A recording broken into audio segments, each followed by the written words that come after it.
பாதங்கள் சறுக்கின வேளையில் பதறாத கரம் நீட்டி தாங்கினே.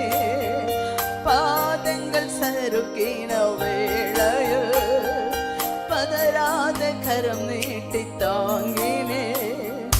பாரமெல்லாம் நீக்கினே, என்னை பாடி மகிழ வைத்தே.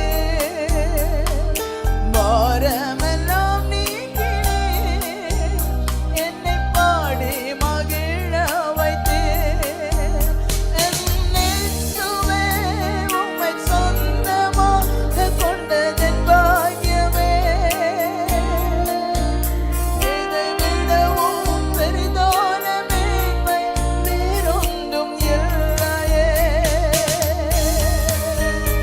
என்னேசுவே, உம்மை சொந்தமாக கொண்டதன் பாக்கியமே. இதை விடவும் பெரிதான மேன்மை.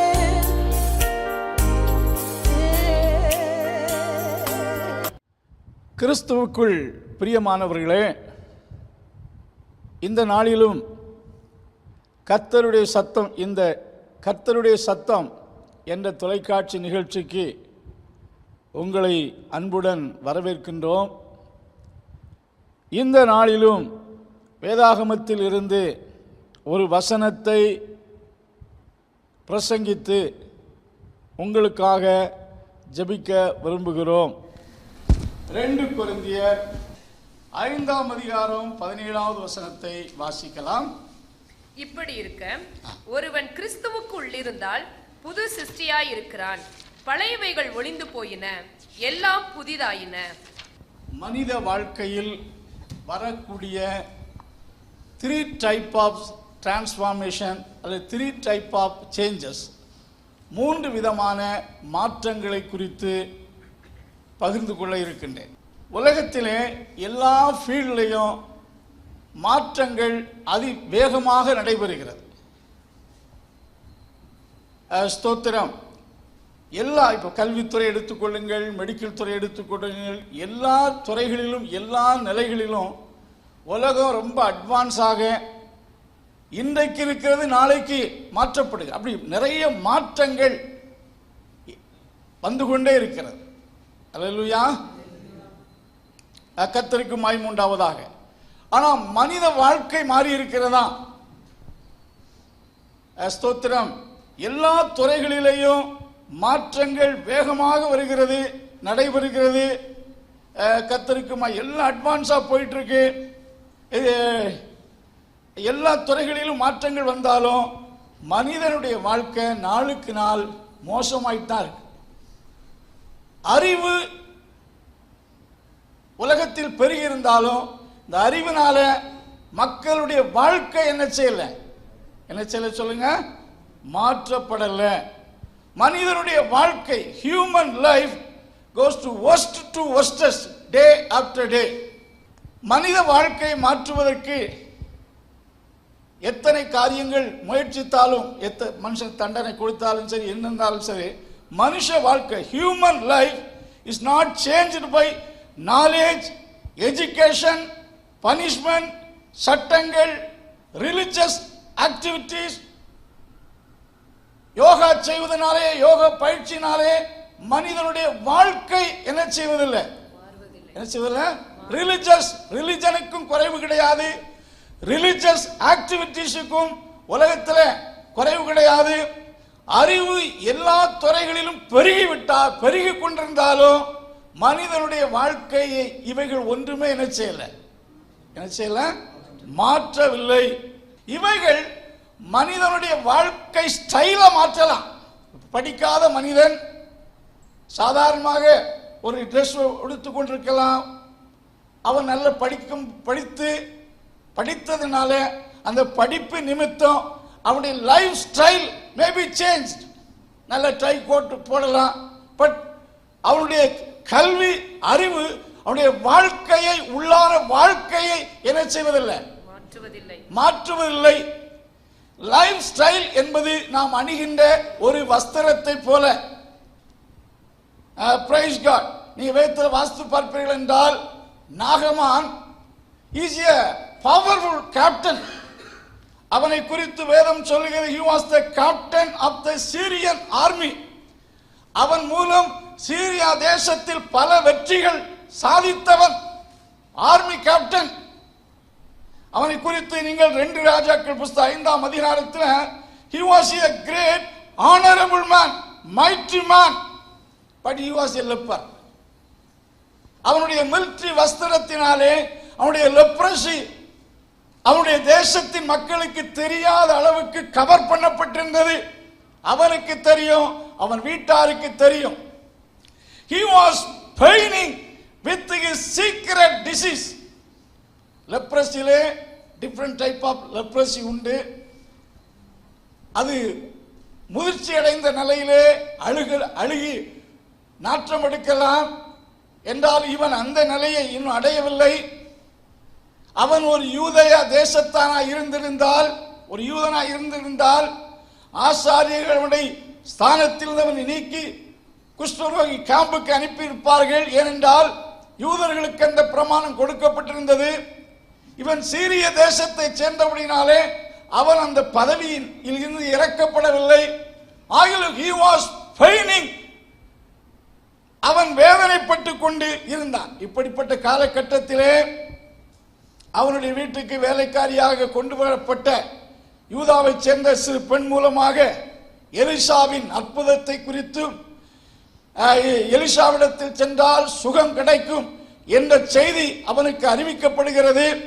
ஆகினாலே சீரியா ராஜாவிடத்தில் சென்று தன் எதிரிகளின், அதாவது யூதர்கள், இஸ்ரவேலர் சீரியர்களுக்கு எப்பொழுதுமே எதிராளிகள் என்றாலும் தன் சுகத்துக்காக எதிரிகளின் எல்லைகளுக்குள் சென்று தீர்க்கதரிசியை பார்த்து சுகம் பெற விரும்புகிறார். அல்லேலூயா, அல்லேலூயா. நீங்க வேதத்தில் பார்க்கும்போது அவன் எலிசாவை சந்திக்க 100 தாலந்து, அதாவது 10 தாலந்து வெள்ளி, 6000 சேக்கல் கோல்டு, 10 மாற்று வஸ்திரம், இவ்வளவு பெரிய, கிட்டத்தட்ட அதனுடைய தோராயமான கணக்கை சொல்லும் போது $80,000 வேல்யூ என்று கூறுகிறார்கள் வேத பண்டிதர்கள். இவ்வளவு பெரிய பணத்தை கொடுத்தாயிலும் சுகம் பெற வேண்டும் என்று விரும்பினால் அந்த குஷ்ட ரோகத்தினாலே அவன் எவ்வளவு வேதனைப்பட்டு கொண்டிருப்பான் என்பதைத்தான் அது சுட்டி காண்பிக்கிறது. இவன் எலிசாவை சந்தித்து சுகத்தை பெற்றுக்கொள்ள இவ்வளவு பெரிய ஆஸ்தியை கொடுக்க வந்தான் என்று சொல்ல பாருங்க. Great man, honourable man, but he was a leper. இது போலதான் இன்றைக்கு ஸ்தோத்திர அறிவிலும் ஞானத்திலும் கனம் பெற்ற மக்களாய் இருந்தாலும் உள்ளான வாழ்க்கையில் worst பீப்புளாக இருக்கிறார்கள். அதிகாரத்திலே உலகமெல்லாம் சுற்றி வந்தாலும் அவருடைய மென்டாலி, அவருடைய மனநிலையில் ரொம்ப worstful பீப்புளாகவே இருக்கிறார்கள். அவருடைய அறிவு, திறமை, அவர்களுக்கு இருக்கக்கூடிய பட்டம், பதவிகள், அவருடைய வாழ்க்கையை என்ன செய்யல, லைஃப் ஸ்டைல் ஆர் சேஞ்ச்டு. அதிகாரத்தில் வருவதற்கு முன்பாக இருந்ததை விட அதிகாரத்தில் வரும்போது அவருடைய லைஃப் ஸ்டைல், அவருடைய உடை ஸ்டைல், அவருடைய நடக்கை மாற்றங்கள் வந்தாலும் உள்ளான மன வாழ்க்கையில் வாழ்க்கை என்ன செய்யல, life style is change, but life is not changed. Hallelujah. Lifestyle is appreciable, but life is depreciable. அதாவது வாழ்க்கையினுடைய ஸ்டைல் பாராட்டப்படக்கூடிய ஒன்றா இருந்தாலும் வாழ்க்கை பாராட்டுவதற்கு ஏதுவாக இல்லை. அல்லேலூயா. மனித வாழ்க்கையில் மெய்யான மாற்றம் எப்படி வருகிறது என்றால் இந்த வசனத்தில் பார்க்கிறோம்.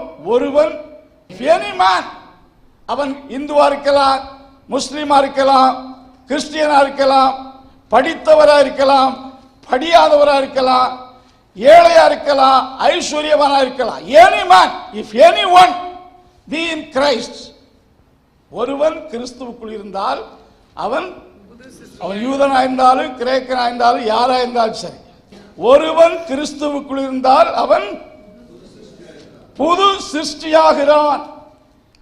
கிறிஸ்துவுக்குள் இருந்தால் புது சிருஷ்டியா இருக்கிறான். பழையவைகள் எல்லாம் ஒளிந்து போயின, எல்லாம் புதிதாயின.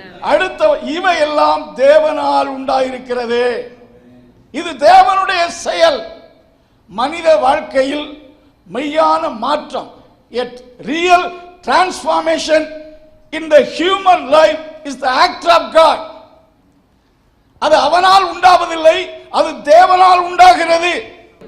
Outward inward change take place in a man who join with Christ, be in Christ. கிறிஸ்துவில் இருக்கக்கூடிய மனிதனுடைய உள்ளான வாழ்க்கை மாறுகிறது. வெளிப்படையான உள்ளான வாழ்க்கையின் மாற்றம் முதல். இரண்டாவது, புறம்பான வாழ்க்கையும் என்ன செய்து சொல்லுங்க, மாறுகிறது. பழைய திங்ஸ் என்று சொல்லும்போது பழையவைகள் என்பது ஸ்தோத்திரம் ஆர்டினரி மனிதனுடைய பழையது என்று சொல்லும்போது ஆதாமுடைய மனிதன், ஆதாமின் சந்ததியில் சேர்ந்தவனுடைய அந்த பழைய சுவாபங்கள்.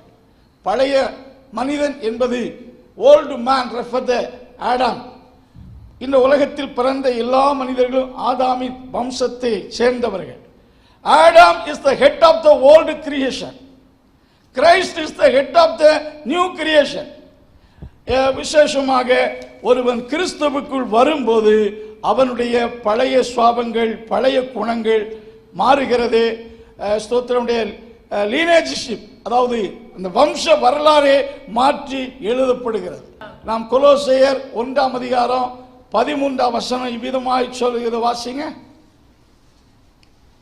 இருளின் அதிகாரத்தினின்று நம்மை விடுதலையாக்கி, இருளின் அதிகாரத்தினின்று நம்மை விடுதலையாக்கி தமது அன்பின் குமாரனுடைய ராஜ்யத்திற்கு உட்படுத்தினவருமாயிருக்கிற, தம்முடைய அன்பின் குமாரனுடைய ராஜ்யத்துக்கு உட்படுத்தினவருமாய் இருக்கிற பிதாவை ஸ்தோத்தரிக்கிறோம், தேவனை ஸ்தோத்தரிக்கிறேன். ஆதாமின் சந்ததி, Adam lineage is in fallen stage. ஆதாமின் சந்ததி ஒரு வீழ்ச்சி அடைந்த ஃபாலன் lineage. குறிப்பாக விழுந்து போன ஒரு தன்மை சாத்தானின் ஆதிக்கத்துக்குள் இருக்கிறது. பட் கிறிஸ்து அப்படிப்பட்ட நிலையில் இருக்கிறவனை விடுவித்து, தேவன் விடுவித்து அன்பின் குமாரனுடைய ராஜ்யத்துக்குள் ப்ரமோட் பண்ணி தேவனுடைய அன்புக்குள் வைக்கிறார். இரண்டாவது, த கிராஜுவல் டிரான்ஸ்ஃபார்மேஷன் அல்லது கண்டினியூயல் டிரான்ஸ்ஃபார்மேஷன். இதை குறித்து ஒரு வசனத்தை வாசிக்கலாம். 2 கொரிந்தியர் 3:18 வாசிங்க. நாம் எல்லோரும் திறந்த முகமாய் கர்த்தருடைய மகிமையை கண்ணாடியிலே காண்கிறது போல கண்டு, ஆவியாய் இருக்கிற கர்த்தரால், நாம் எல்லோரும் திறந்த முகமாய் கர்த்தருடைய மகிமையை கண்ணாடியிலே காண்கிறது போல கண்டு, ஆவியாய் இருக்கிற கர்த்தரால் அந்த சாயலாகத்தானே மகிமையின் மேல் மகிமை அடைந்து மறுரூபப்படுகிறோம். பாருங்கள், நாம் இந்த இடத்திலே பார்க்கிறோம், we are changed into the image of God from glory to glory through the ministry of the Holy Spirit. ஆவியாய் இருக்கிற கர்த்தரால், பரிசுத்த ஆவியானுடைய ஊழியத்தால் நாம தேவ சாயலாக என்ன செய்யப்படும்? we are transformed, we are changed. எதை காட்டுகிறது? the continual change in the changed person.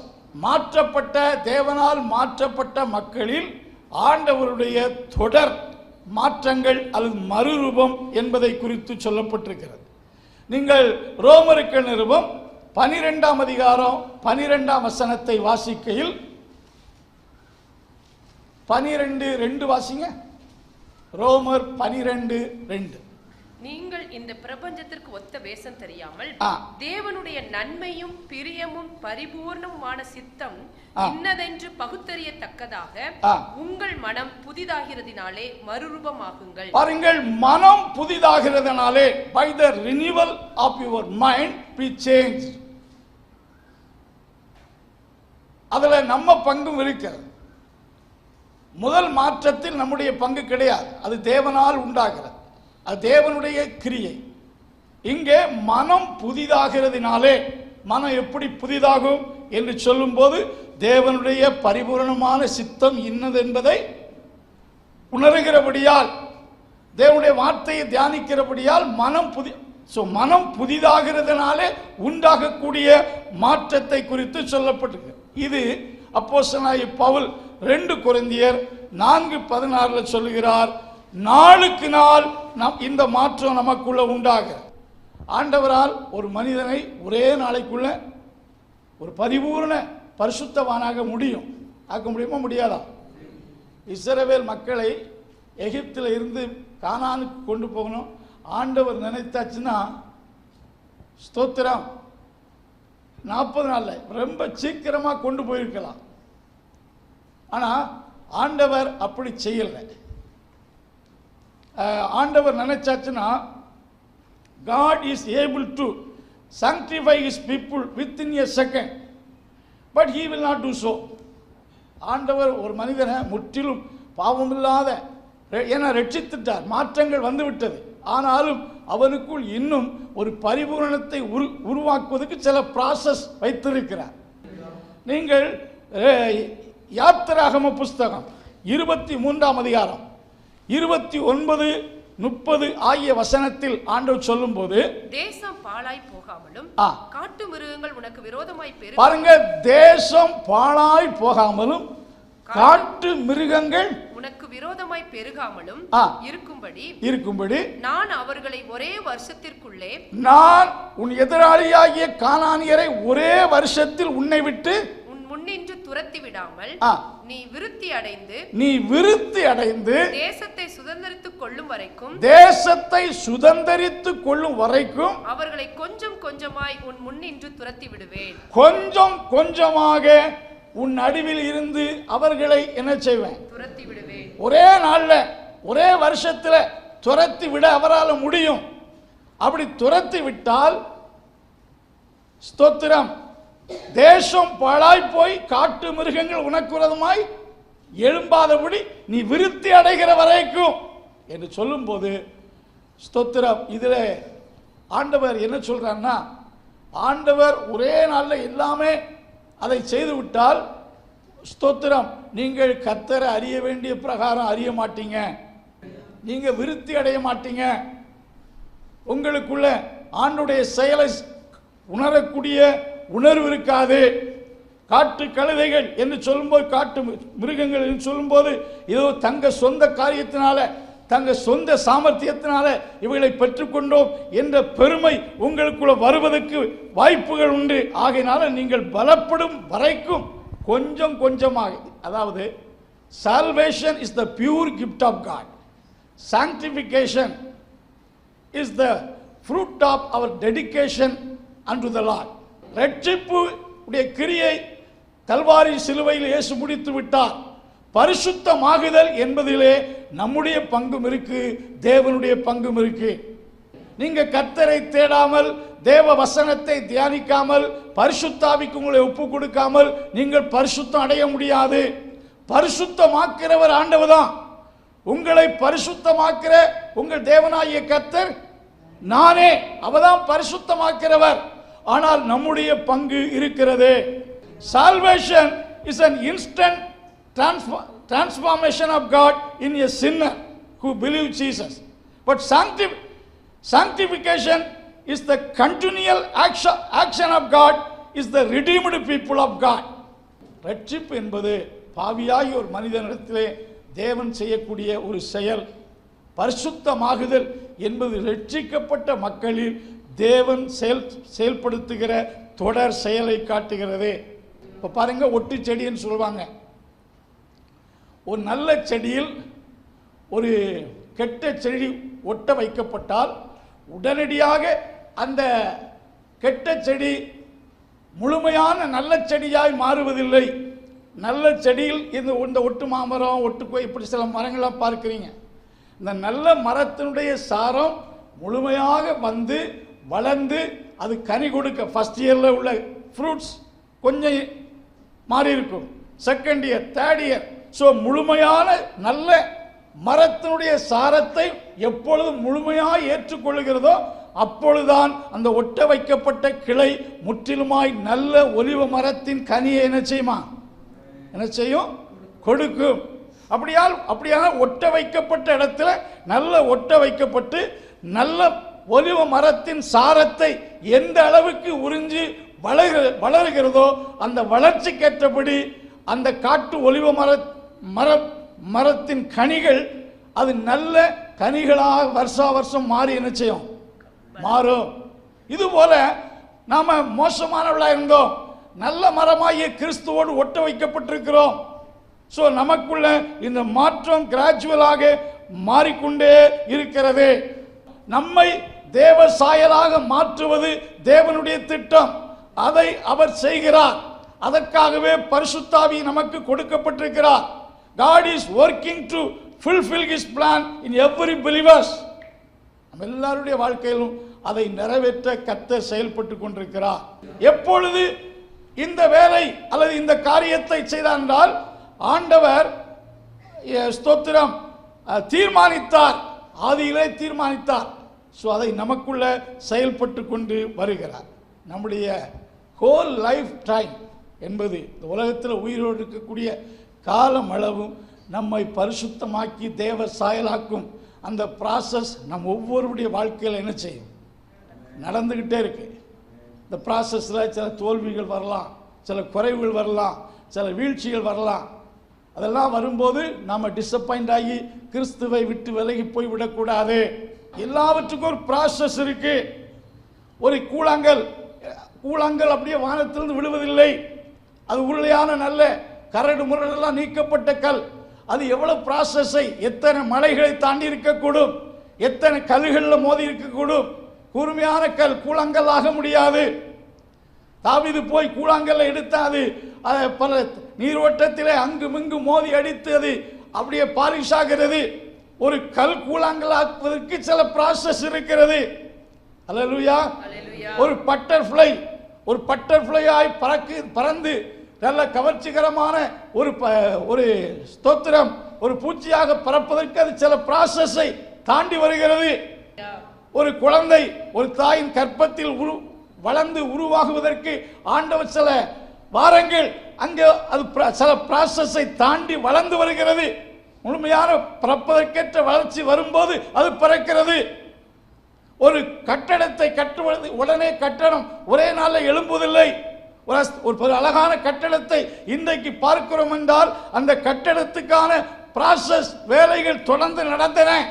அந்த என்ஜினியர் அதை செய்து கொண்டிருந்து ஒரு நாள் அது கம்ப்ளீட் ஆகும்போது இவ்வளவு அழகான பெரிய வீட்டை கட்டினாரா என்று ஆச்சரியப்படுகிறோம்.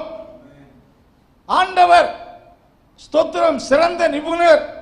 நம்மை மோசமான நம்மை தேர்ந்தெடுத்து உருவாக்கி வருகிறார்.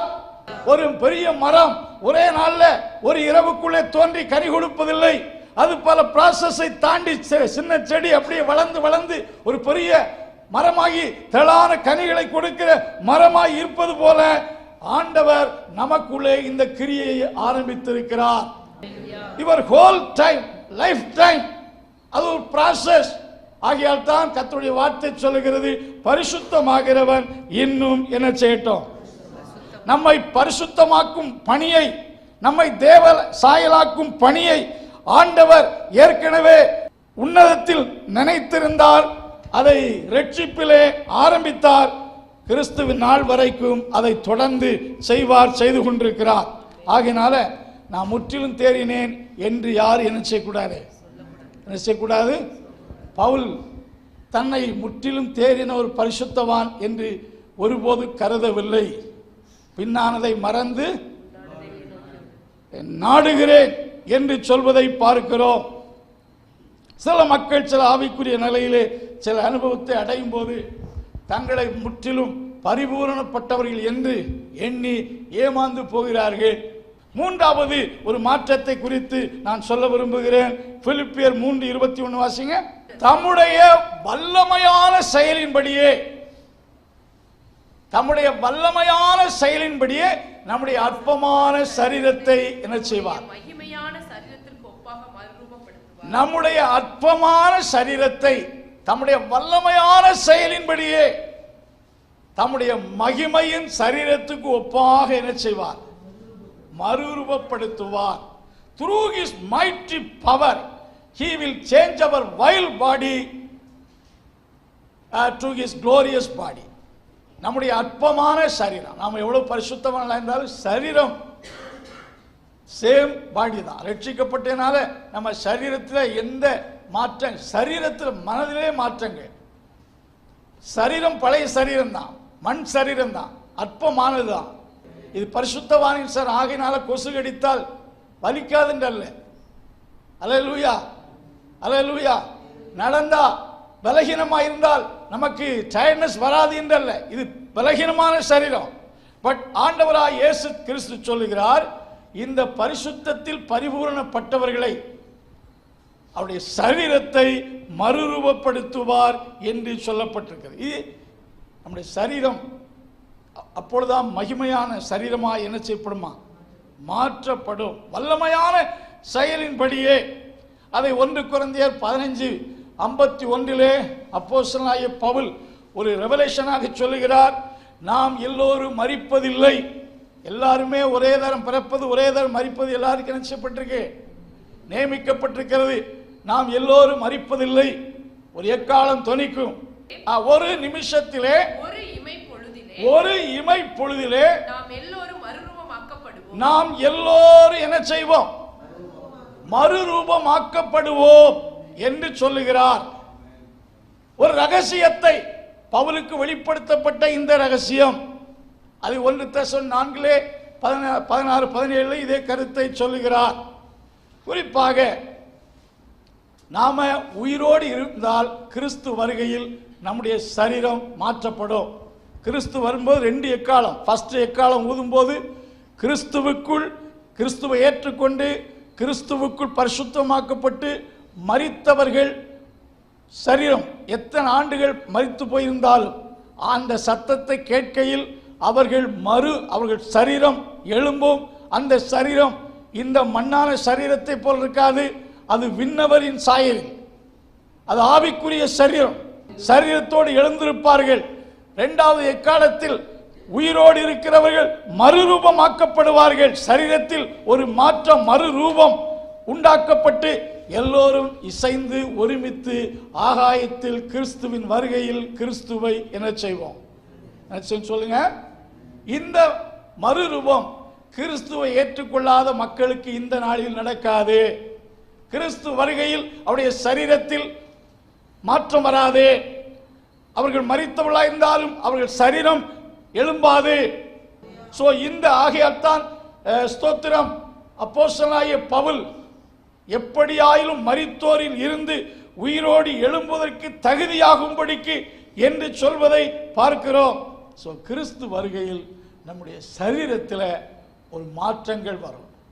அது மகிமையின் சரீரம். ஒரு ஏஞ்சலிக்கல் பாடி இப்போ எப்படி இருக்குதோ, கிறிஸ்து இப்பொழுது எந்த நிலையில், நம்ம இயேசு இந்த பூமியில் வந்தபோது அவர் தோற்றத்தை பார்த்திருப்போம்.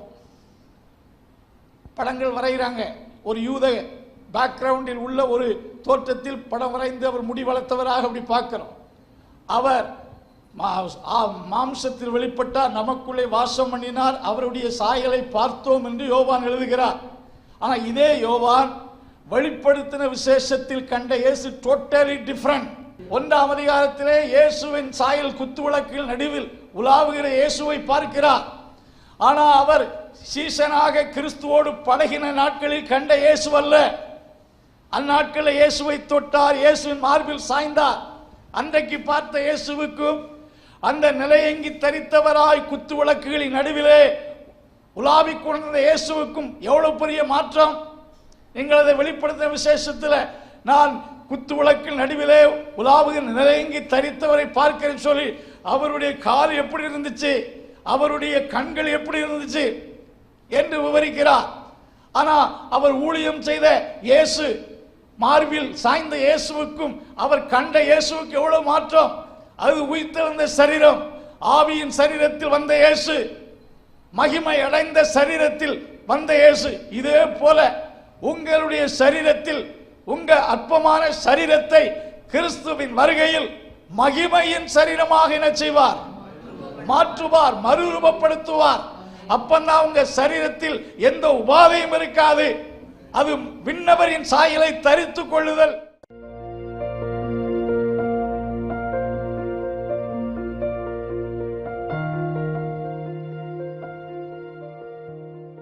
அன்பின் கர்த்தாவே, இந்த நாளுக்காக துதிக்கிறோம்.